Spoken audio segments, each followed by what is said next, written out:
Have you ever seen something out of the corner of your eye, but nothing was there? Maybe it's always there and just barely out of sight. And no matter where you look, you swear that you still see it. Dread inching its way through your veins, slow but steady. Until you finally break into a run. You are desperately trying to get away from the being. Today, we have a survival horror title that attempts to recreate that feeling in the We Create Stuff developed Unsound Mind.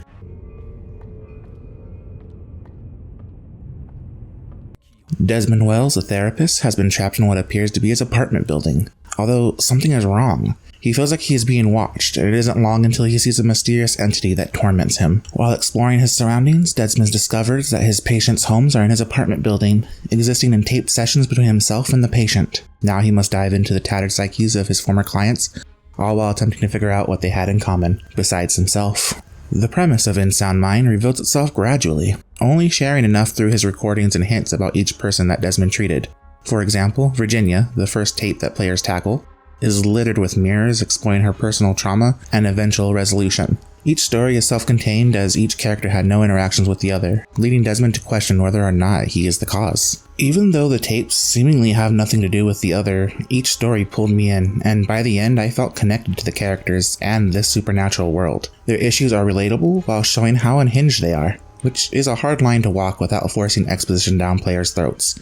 Instead, expertly threading the victim's account so that everything feels cohesive and by the end and draws players in naturally. However, there is a formula followed that's easy to notice once the second recording has begun. This formula keeps a narrative structure that neatly bookends each story and rewards players with a definitive conclusion for each tale. I would have appreciated slight variations of the formula to differentiate the stories further. This is a minor complaint, but adding that extra variety helps to up engagement. Despite the formulaic format, I was enthralled by my time spent on every session. The gameplay only introduces minor variations as players fumble through each session. For starters, combat needs to be avoided as resources are scarce. However, by the time I obtained firearms, I rushed into the action, barely worrying about resources and obliterating every shadow that wandered in my direction. Even when I found myself running low on ammo, it didn't deter me, as there was always a nearby pile of bullets I had left behind just in case. Enemies only have 3 variations, a melee, a sniper, and a berserker type, each only differentiated by their size and hit points.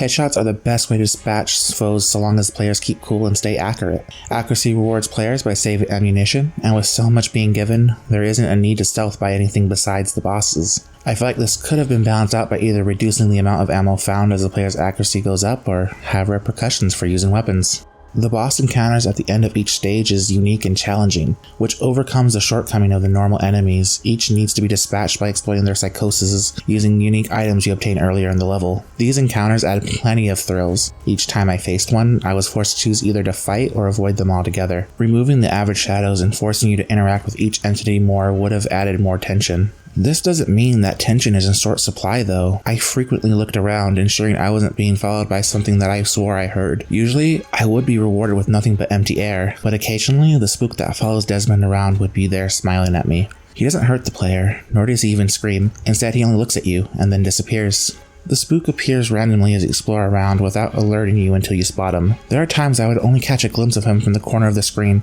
forcing me to wildly swing my camera in his direction, only for him to be gone. Nevertheless, these scares are effective, even if they don't offer the player any negative repercussions. Having the spook follow players creates an atmosphere that encourages the players to always be on their toes. This paranoia is only enhanced by the sound design that ensures players will hear their foes before laying eyes on them, where players have to ask themselves, where did that come from?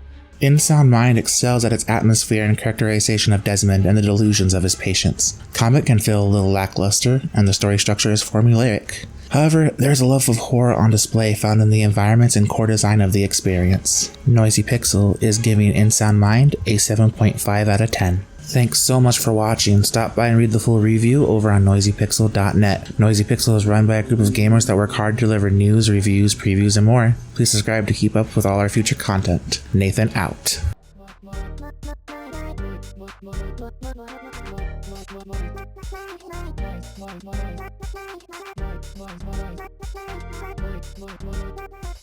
Noisy Pixel.